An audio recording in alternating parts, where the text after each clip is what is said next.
Senator Erwin Tulfo nakahandang harapin ang co-warrant to case laban sa kanya sa Senate Electoral Tribunal. Detalye na balita mula kay Raymond at Paz, RS28. Raymond, good morning.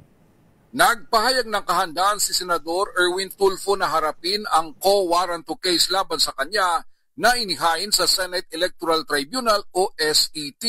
Ayon kay Tulfo, alam niyang may nakabinbin na petition laban sa kanya sa SET na inihain ng parehong tao na unang nagkain ng disqualification case laban sa kanya. Hindi na umano nagulat ang senador dahil pa ulit-ulit nang nagkain ng kaso laban sa kanya ang complainant na isang disbarred na abogado. Ito ay si Bertini Catalunya Causing na lumalabas 2 beses na disbarred ng Korte Suprema. Sa kanyang social media page, ginigit ni Causing na isang Amerikano si Senador Erwin Tulfo.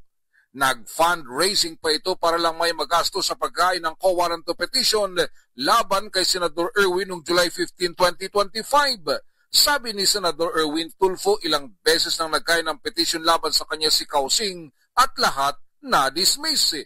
Diin ng senador, tuloy lang ang kanyang trabaho dahil inihalal siya ng taong bayan para maglingkod at yun ang patuloy niyang ginagawa sa ngayon. Ito si RH28 Raymond at Paz para sa DZRH, una sa Pilipinas, una sa Pilipino. Maraming salamat, Raymond.